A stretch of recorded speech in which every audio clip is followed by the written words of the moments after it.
We are back on It's Always Game Day in Cincinnati. Lindsay Patterson, Mike Santagata here, all the way from your drive from Cincinnati. I know, yeah. This had nothing to do Bengals related. My fiance had a work thing out there. It's just like, you want to go? I was like, of course. So I had a great time. I mean, I hit all the great spots, Skyline, got Grippos, and we went to Graders. At one point, it was like 80 degrees out where you guys are. It's like 70 here. And made my first appearance to a Jeff Ruby's, which best food I've ever had. Yeah, best dining experience I've ever had. It's crazy. Yeah, Jeff Ruby, friend of the show, definitely. But Yeah. I agree with you. Their steak is and their service is 10 out of 10. 100%. Yeah. I mean, it started when he brought out like the truffle butter mixture with his initials on. I was like, all right, well, we're in for something here. And it just kept getting better. No, I love it. Well, I'm glad you had a good time. You're all the way back. You get back. You're ready to record, talk everything NFL draft. And the Cincinnati Bengals, they fooled us all. They used every single pick. They stayed in their spot and they said, you know what? You think we're going to trade up? You think we're going to get rid of a pick and move down a couple spots in an area? No, the Cincinnati Bengals used all 10. And we obviously had a podcast the night they drafted Amarius Mims. And I think I think the fans are really starting to like that pick. But is there any more you would like to add about Amarius? Yeah, I think the thing with him that I always go back to is it's very rare because I know the people that don't want to like the pick because they think he was injured, raw, whatever. The thing that's rare, and like I will freely admit, he's raw in the run game. In the run game, it just feels like he's not ready, but that's okay for a team that passes the ball maybe 70% of the time. Really rare for a guy his size with so little experience to be so comfortable passing because it's just going backwards versus forward. What's more intuitive? Like running and moving forward versus trying to kick and shuffle backwards. It's moving forward, but he seems more comfortable doing the hard thing. So we need to get him up to speed on the easy. And for the Bengals, a little bit less important thing, but he does have a pretty high baseline, not perfect, but a pretty high baseline for what you would like, higher than you would expect for somebody with his profile to go backward and set that way, because that's what I always come back to. Is like when they bring up like Mekhi Becton, it's like, well, Becton one injured a lot, that was a big issue. Offensive line changes, coaching changes left and right, but the other thing is he was just so much more comfortable going forward than he was going back. Like going backwards always looked difficult for him. Even for top 10 pick JC Latham, it looks like when he had to really set out there, it was labored. It was, like he's trying. Not that he was bad at it, but like you could tell he's pushing it to get out. Amarius Mims at 340 pounds makes it look easy. That's crazy. He makes it look easy with how fast he can get back there, how smooth and how balanced he is throughout that set. So that's what I come back to as the reason that I am very high on him for the Bengals offense. Yeah, when a Skyline chili dog looks like a mini size little dog in his hands, I'm like, this guy's he's gonna do some damage at tackle, and I'm excited about it. And the good thing is, again, we will talk about him more this offseason, but one more thing I would just like to add is you do not have to rush him out there. I did see actually a really good tweet to our guy draft guy Jared, who loves this draft class for the Cincinnati Bengals, and he's talking about it all season long, just when it comes to the NFL draft. And someone had said I could see a point in the season where Mims is out there because he has to come in for Trent Brown and he never loses the job again. And Yep. that would be huge. Anything that's protecting your franchise quarterback is great news for the Cincinnati Bengals. So looking forward to talking more about that with him as the offseason goes on. But we'll move over to defensive tackle. Kris Jenkins' personality is going to fit right in with the defensive line. I can already see it now. You get BJ out there, some of the other characters on the defense, even Cam Taylor-Britt. His personality has won me over. I think a lot of people, when they were doing mock drafts, obviously if the Cincinnati Bengals went offensive line, they're more than likely going to go defensive tackle in the second round, and they decide to do that with Kris Jenkins. What are some of your overall thoughts with grabbing him in the second? I like it. I like it a lot. He wasn't my number one guy. People listening probably know, big AD Mitchell guy. So I was very into that idea. But I also get it because there wasn't another Kris Jenkins when you got to round 3. I mean, and we'll get to that. But this guy, he's young, NFL bloodlines. Oh, his dad was awesome. Nose tackle for the Panthers. I think there's a case that he was the best defensive player on that 2004 Super Bowl team. you could just mention Julius Peppers and maybe I'm out of the argument, but Julius Peppers was not an all-pro that season. Kris Jenkins was. So there's the argument against it. Now, but just he was a great player. And a lot of what his dad did, despite the size difference, because senior was much bigger, thicker. He was a 300. He was a nose tackle, like a true nose tackle. Jenkins is not really. He's around 300 pounds. He's more of a 3 technique, 4 eyes that's going to play over the guard rather than over the center. But he is an ox against the run. And I went back. I really only watched the national championship game with him, and he's really impressive in that game before the draft.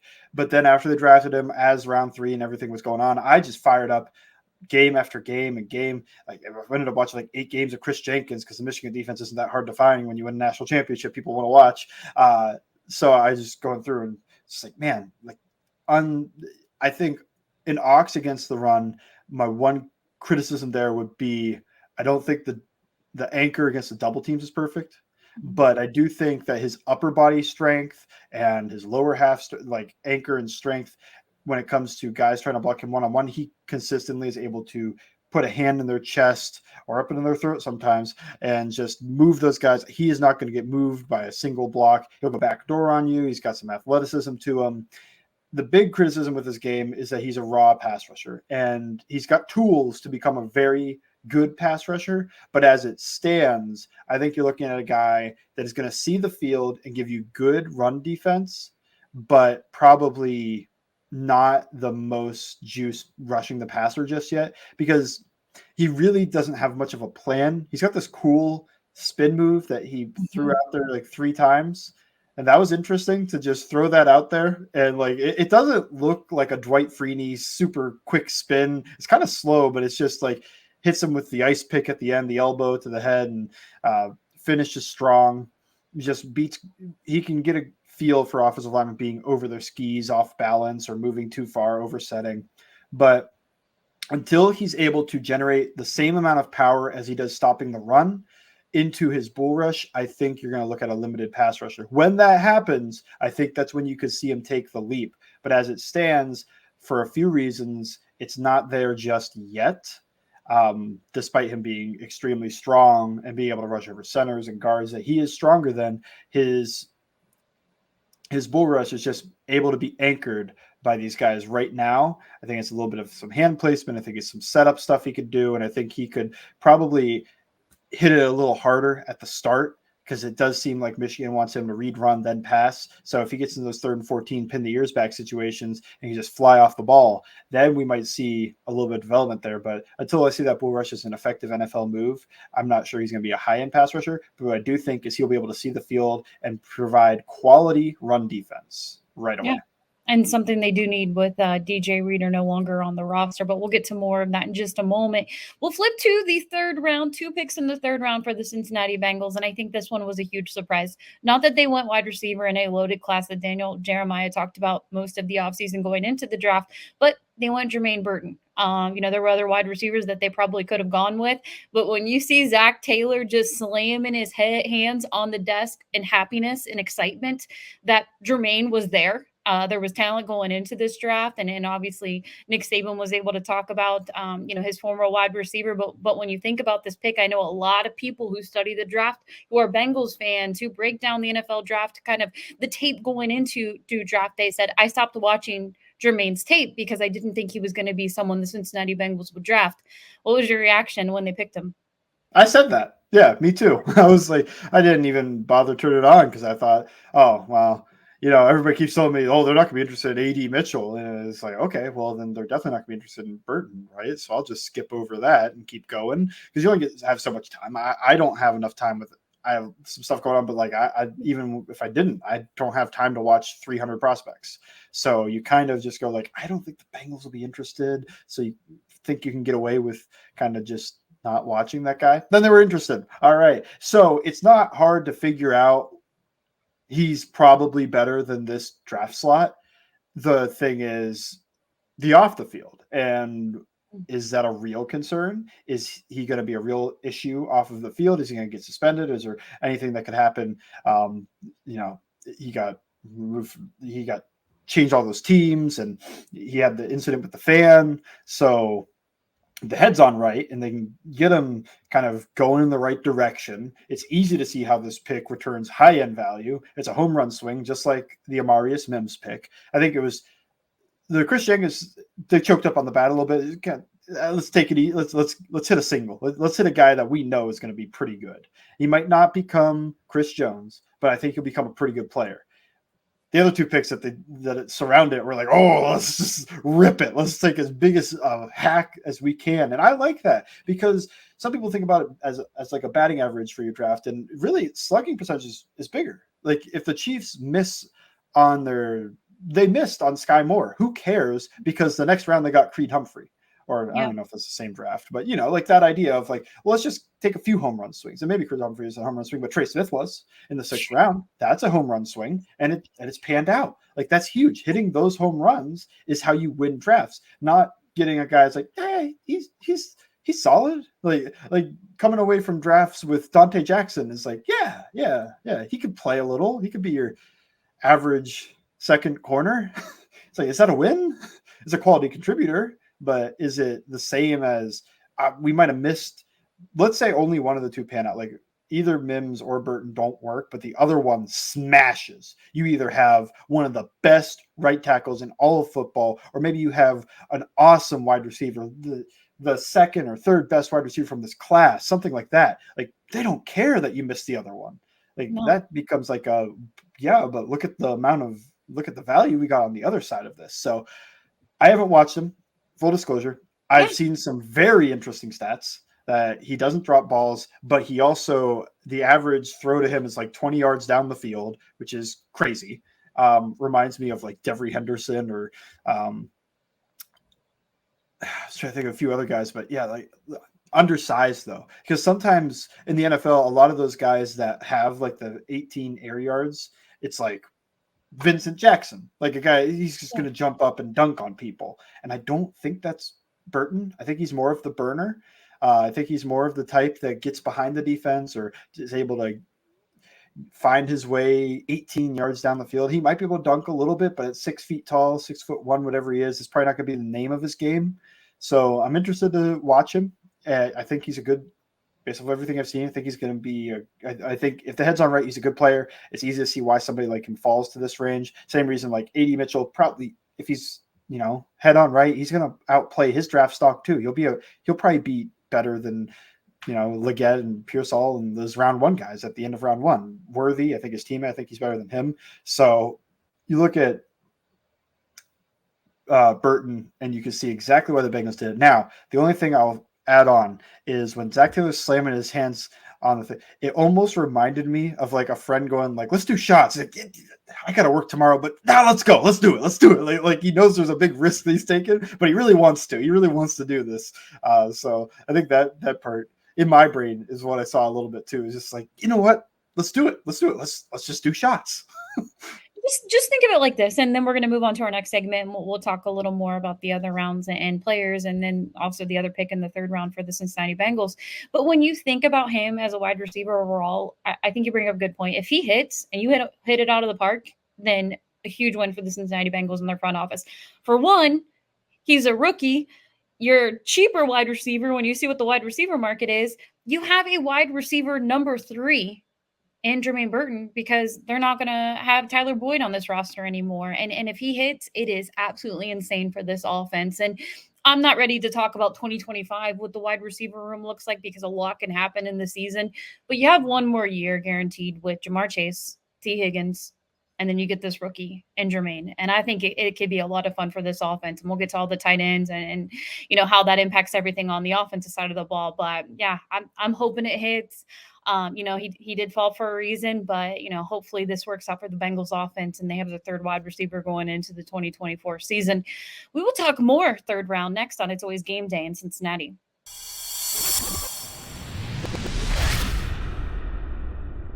We are back on It's Always Game Day in Cincinnati for the Cincinnati Bengals. They had that extra 3rd round pick, thanks to the NFL messing that up when it comes to the comp pick style. And I'm okay with that. You get 3 picks. You knew more than likely they were going to need a nose tackle. It obviously sounded like there wasn't a strong class going into this draft when it comes to the nose tackle position, and maybe they make up for it later down the road, but they feel good and possibly thought McKinnley Jackson wouldn't be there later, and they probably went earlier than a lot of teams, but it was a need. It was one of those spots on the roster where this is a need versus maybe going BPA or BPA to position that they feel they needed on this roster. What did you think about that pick, and were you surprised at all? Um, not that surprised. I think they kind of dug themselves into a hole. I think you almost had to do it when you let DJ Reader go, you let Tyler Tart walk. You need, I know some people talk about the idea like, oh, maybe they just go without any type of nose tackle. You need some type of guy with that body in there, even if he's just going to play the 2-post snaps. So was it the best pick they could have made? I think most places will tell you no, but it's understandable how you reach that point where you let all the other parts of this go.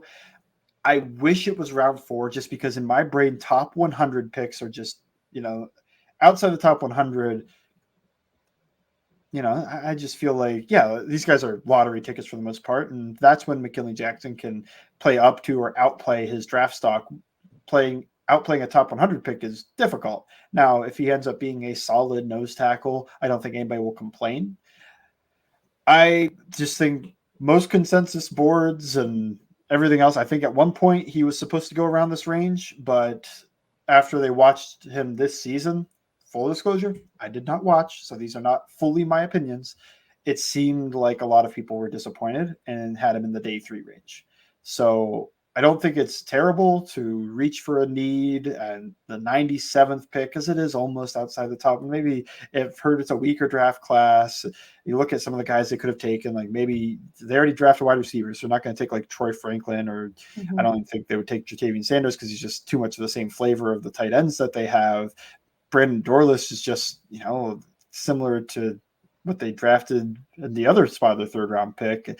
So you start looking at all of that and you think, okay, I'm not sure how many other places they would have gone here. Like, do you switch Theo Johnson as your 3rd round tight end, and then your 4th round, you're trying to draft this nose tackle, or, maybe you could argue Kyrie Jackson is old for them. Let's go get that corner that maybe can compete for that starting job right away. And then we'll look for McKinnley in round 4 or round 5 or whenever. But they felt like they needed this because there was nobody after him that was even draftable to them, I assume, or at least not in the first 5 rounds. They think, based off this pick, that I think that they think that he will be able to contribute right away.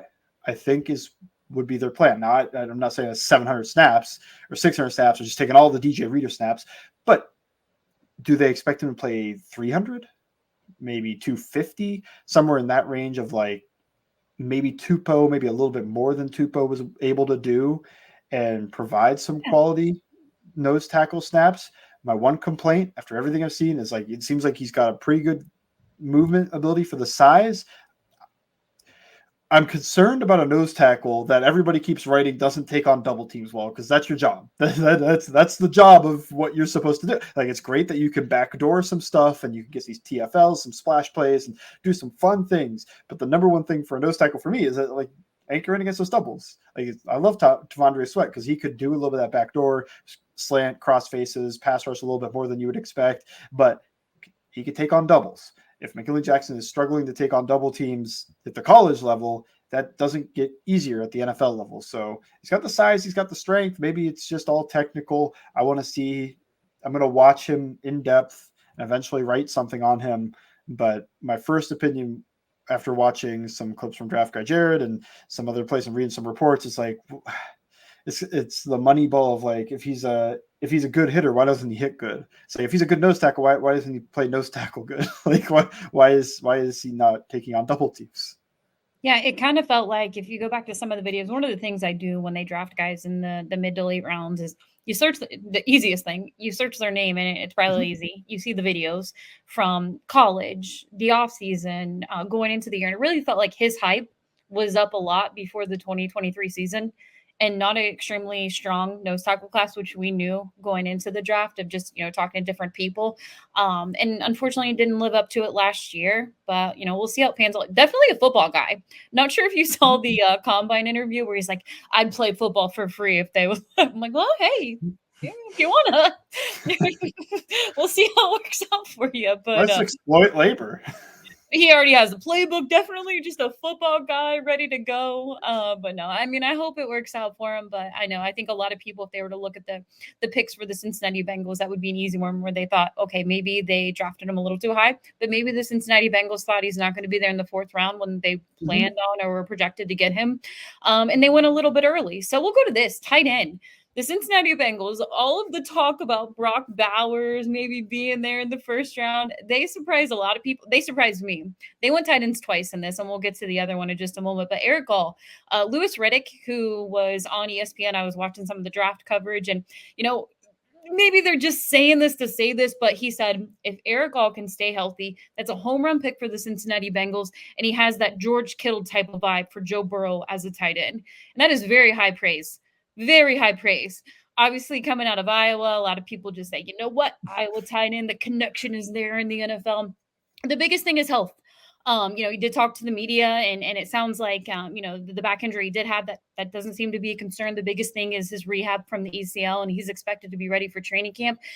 Obviously the good news for the Cincinnati Bengals, they don't have to pressure him to be out there, even if it is a type of red shirt season, or he's, involved late in the offense mid-season, and you're taking your time rehabbing from an ACL. We'll see what happens. Obviously, ACL injuries I feel like they're so different in 2024 now. You see athletes, come back from them all the time, but it's still a major surgery for him to come back from. So something they're going to keep an eye on, but they go tight end.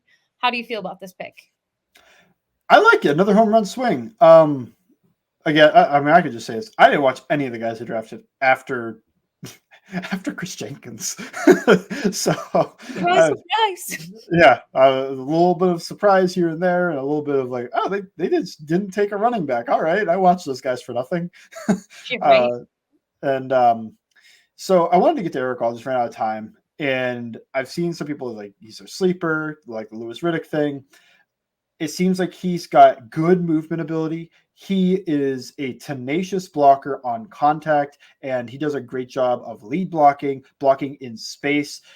It didn't seem like a lot of people said, like, yeah, and in line, he's an extra tackle. And I think that's a little bit of the size thing there. So I think there's still a lot of talk about Drew Sample fullback. I think Drew Sample still has quite a bit of a role on the team as the only guy that can block in line if Erick All can't do it. And there's honestly too many tight ends for the Bengals right now, so they might want him to start on PUP, or at least just not be ready week one. And then by the time he's going to be ready, they'll probably have football's a violent game. So they'll have a guy that they need to move to short-term IR or whatever and just play roster Tetris and moving guys around here and there so that they can fit him in there and not have to cut one of these other guys. But if he is ready, I think I would say probably has a roster spot because he's your fourth round pick. You took him pretty high.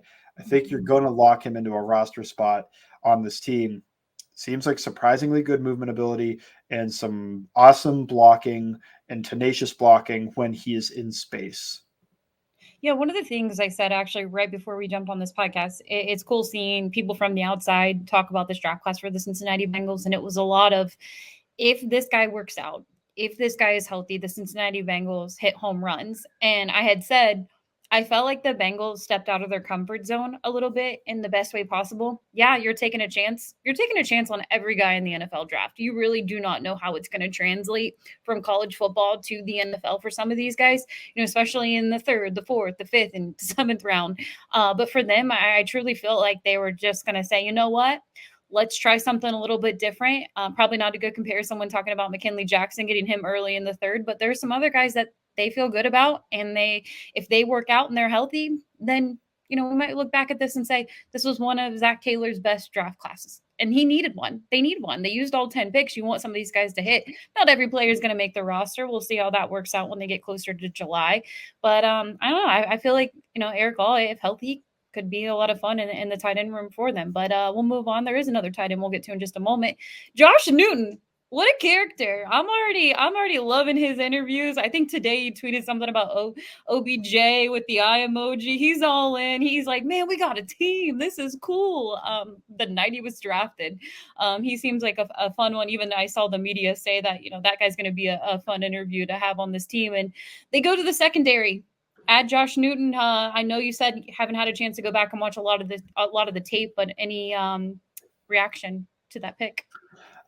Outside corner, based off of everything I was reading. I think he's played a ton of outside corner. He was a very highly touted prospect in the very dumb, but let's talk about it, way too early mock drafts. And like right after the draft, let's do a mock draft. Like they snuck him into the first round sometimes. I remember I saw I think it was Dane Brewer say something like, "Oh, Travis Hunter versus Josh Newton is an awesome bat like week 2 of the college football season." And Travis Hunter is supposed to be like a top 5-10 pick next season. And then Josh Newton had an unfortunate season for him and fell all the way to the 5th round. I'm interested. They needed corner depth. I remember I was talking to one of my friends and just like, man, are you surprised at all they didn't go corner round 4? Like, was it just they ran out of time? I think it's a little bit of a statement of like, yeah, we trust DJ Turner to be able to start and play, because they're not giving him like a round 3, like a Kyrie Jackson to try to compete with. It's Josh Newton, and maybe Newton wins out that job. Maybe he's awesome. Maybe he hits his ceiling right away and just smashes, hits the ground running. But it feels more like this is kind of your depth, because you need that 4th outside corner or 3rd outside corner, but 4th cornerback in general. And you could argue maybe that's Dax Hill. We'll see.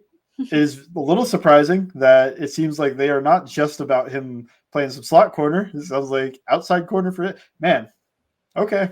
If it hits though, we will either. There's a lot, not to get too into Dax because we'll talk about him on Wednesday's podcast. But if he hits, we'll look back on it and say, okay, you put your best guys out there in the secondary. We'll see what that transition looks like for them. But Zac Taylor was really honest after the draft and said, yeah, we're going to try my corner.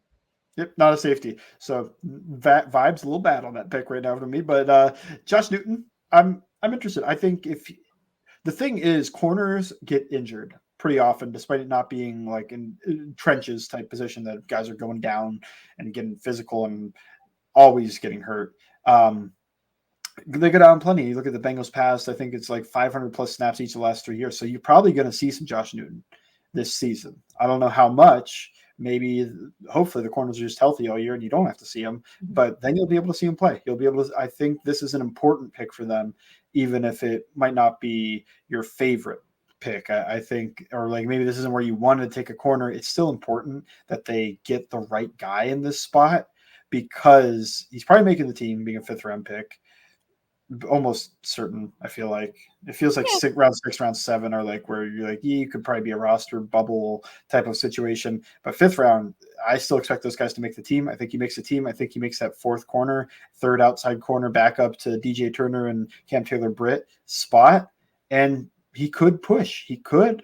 It's in theory, he could push DJ Turner for that starting job. And we'll see. I'm excited to get into it and see what he played like in college. But as of now, I'm just going by the reports. Had a lot of hype going in, kind of like McKinnley Jackson, fell their day 3 pick. And we'll just see from here. Was it 2021 more to his skill set, or 2022, or was it the 2023 season?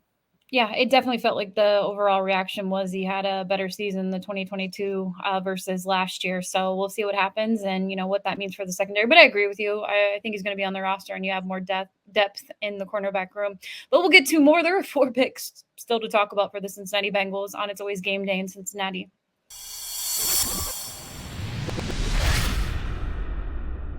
We are back on It's Always Game Day in Cincinnati. The Cincinnati Bengals double dipping at tight end. Tanner McLachlan, a guy who Daniel Jeremiah was really high on when it comes to his scouts and in the tight end room, kind of being one of his second favorite to Brock Bowers, which again, not a strong tight end class, but the Cincinnati Bengals said, you know what?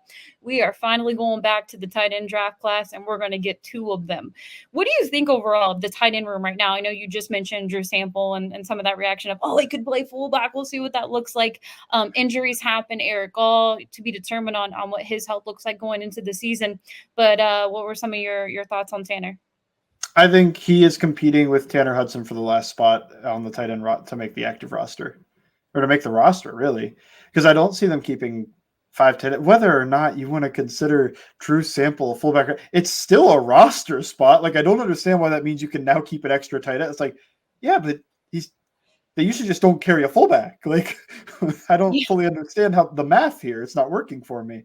So they only kept 3 tight ends last year for the 53-man roster. I think increasing it to 4 is inevitable because you can't go with 3 this season, or else you're cutting multiple guys that they probably don't want to.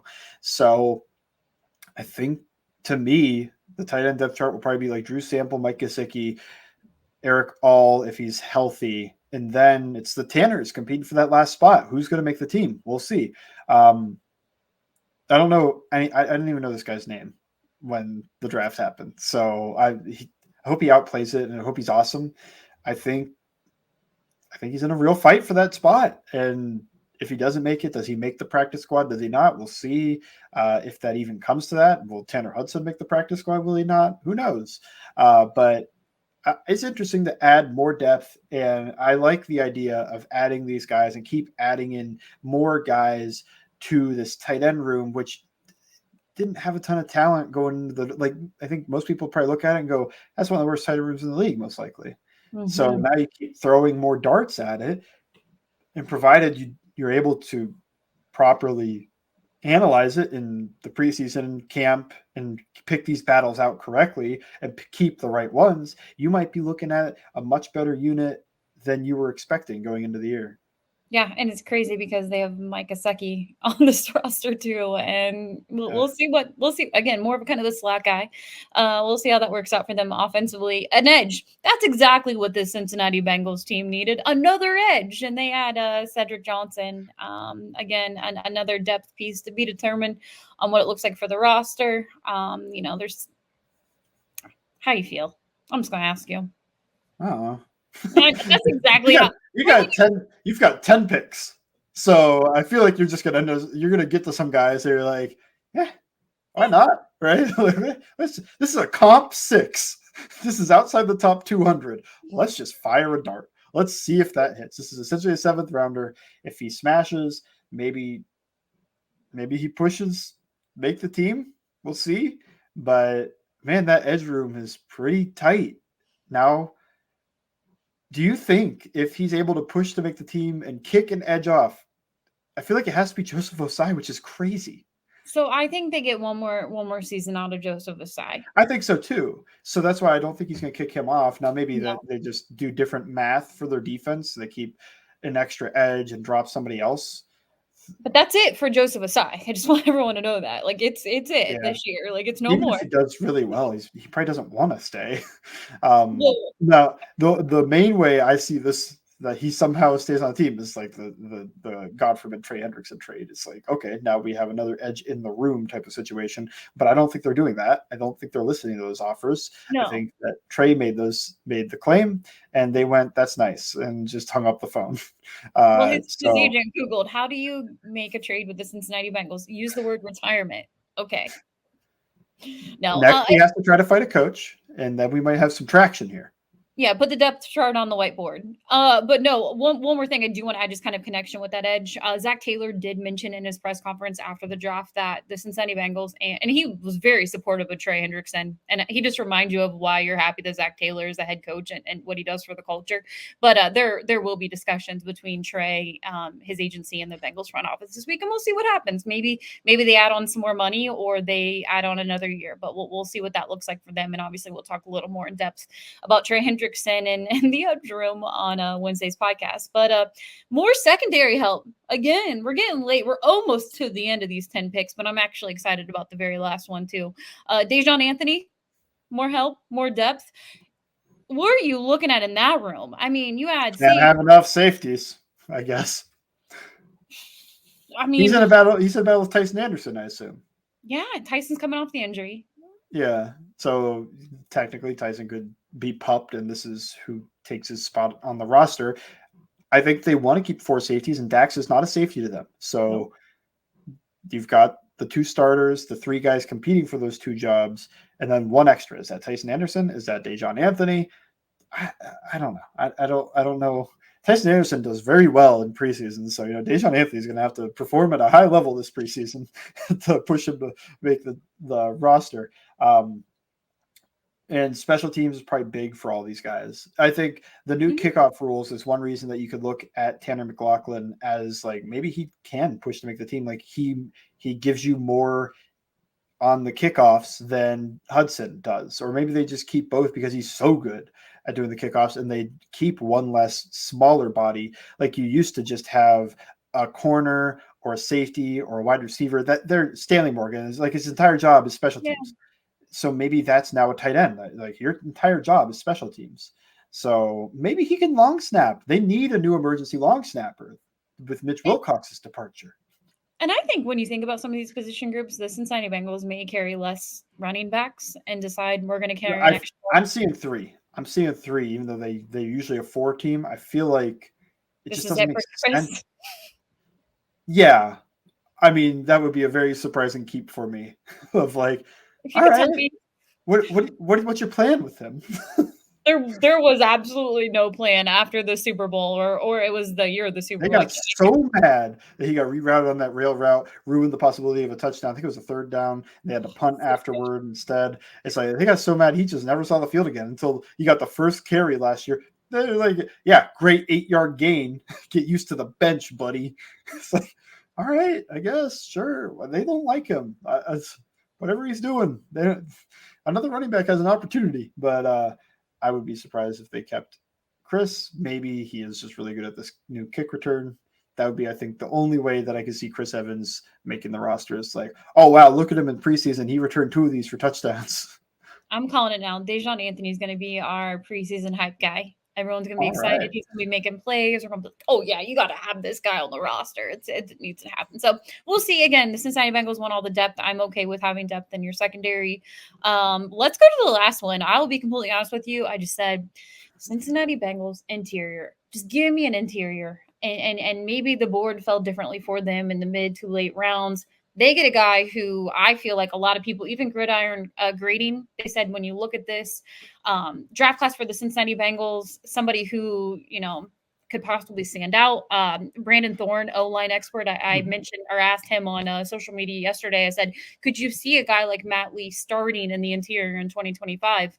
And he leaned more towards yes versus no. And the Cincinnati Bengals need that interior help and depth. And to have a guy who they really don't have a whole lot of depth there now, Trey Hill, Cody Ford could be out there. You could put him on the interior side, but you need that depth, and it's extremely important. I wouldn't be against them bringing in another guy, but I feel like this was a big signing for that, and we'll see what happens when it comes to the depth. But I feel like a lot of people are really high on Matt Lee. Yeah, read the Brandon Thorne report, give him a 4th round grade. And it sounded like he liked him in duo. He liked his anchor and pass protection. And it's like, oh, so he could do the 2 things the Bengals love. They love running duo and they love passing the ball. So if he does those things, he's a better scheme fit than you might think. And he's got a 4th round grade, which might be like, could possibly start within the next couple of seasons. You look at it, this could be a steal. Like, I know we're talking 7th round picks, but this guy fits the scheme. He fits, as a value, according to most people.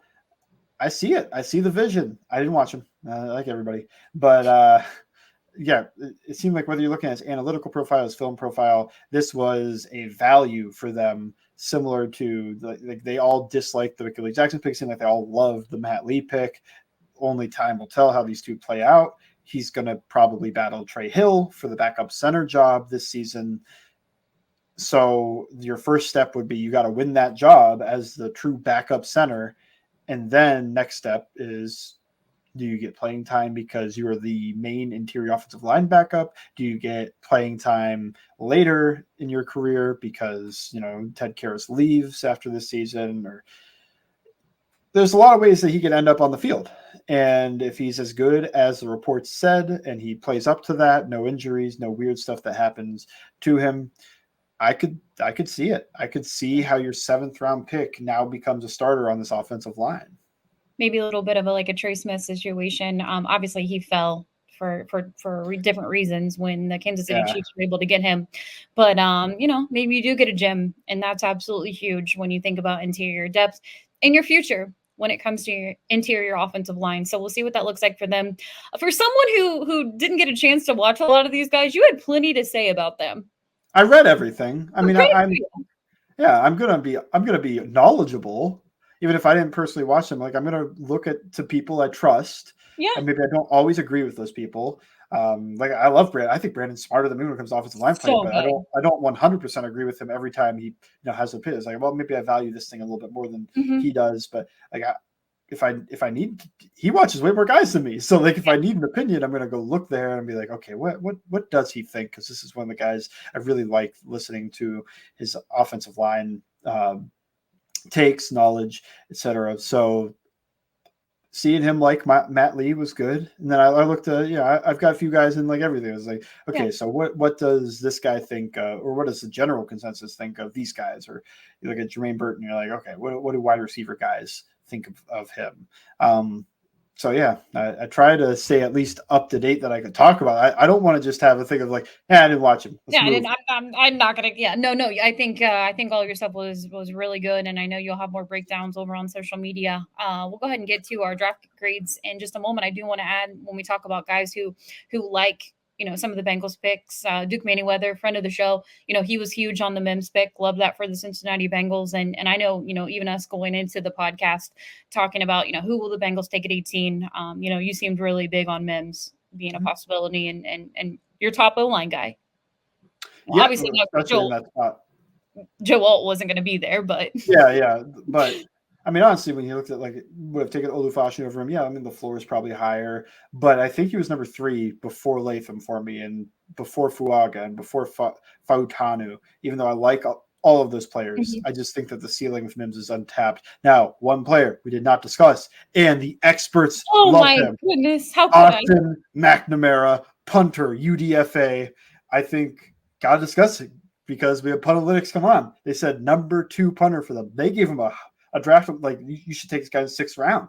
So they're like draft this punter. They didn't have to. They got him as a UDFA. He's in an open competition with Brad Robbins. I already saw Punalytics say they expect McNamara. What they said was we expect McNamara to win this job and finish in the top half of punters this season in his rookie year.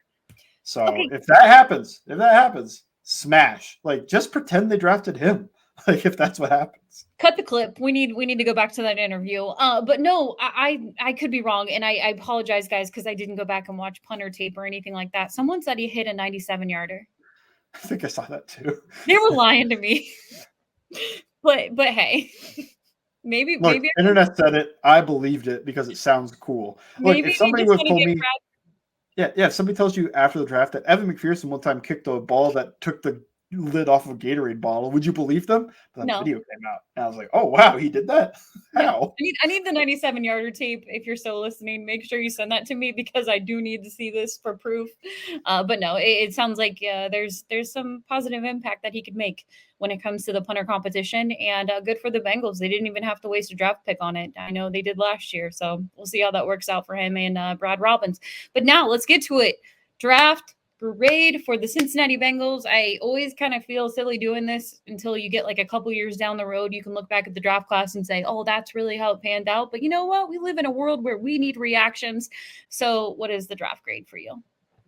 For me, for the guys I watched, I think it's a B plus. I think I gave the A to Mims. I think I had. I can't remember if I even had. Johnny Newton was the only guy I had, but like the NFL is just lower on Johnny Newton. Like they were not taking him. So for the realistic picks the Bengals could make, Mims was my number 1 guy. So I gave that one an A. I think Kris Jenkins I gave a B just because there was like one guy I might rather have, but I think he's a really good player. But then I didn't watch anybody else. So like this is a lot of projection in my mind of like reading these reports, reading what other people had to say. I think overall it's a B draft.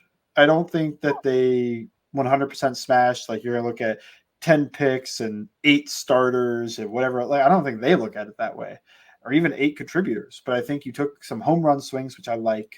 You took some risks that might pan out to be some high quality investments. We'll see. I think it's a we'll see situation like every draft class. But if I had to give an immediate grade in my mind, it's about a B. What do you think? Yeah, I think I'm right around there. And a lot of the experts who give their draft grades right away, I feel like they're right at a B, B plus, even a little bit of an A minus out there. It's feels like it's hard to get an A+ or even an A in a lot of draft grades. But I think, one quick thought on my end when I think about this whole entire class with the Cincinnati Bengals have, look, I hope Mims is their right tackle for the next decade or longer. I think that would be absolutely huge because it has been a swinging door. It is the reason, and this might be a hot take, outside of last year when Joe Burrow was injured, it's the reason why they currently do not have a Lombardi and maybe another one or another back-to-back trip to the Super Bowl. It's absolutely huge not having your offensive line health and all of that's extremely important. I know they can't predict that, but it would be huge to have Mims protecting Joe Burrow. If he does end up playing his rookie year, we'll see what that looks like. But Jermaine Burton, a guy who I think a lot of people are really high on for the Bengals taking a chance.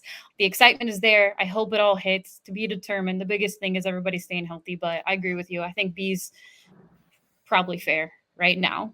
We'll see what it looks like 4 or 5 years down the road.